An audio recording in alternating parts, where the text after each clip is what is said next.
ತೋಟದ ಮನೆಯಲ್ಲಿ ಕಾಣಿಸಿಕೊಂಡ ಹೆಬ್ಬಾವು.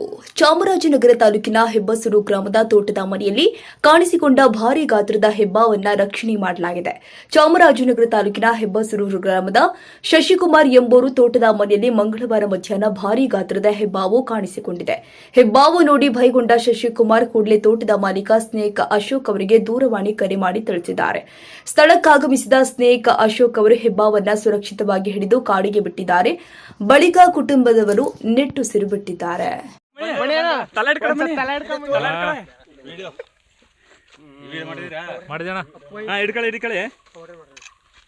ಮಣಿ ನೀಡ್ ಕಡೆ ನಿಂದೊಂದು ಅಲ್ಲಿಗೆ ತೋರ್ಸ ಮನೇಲಿ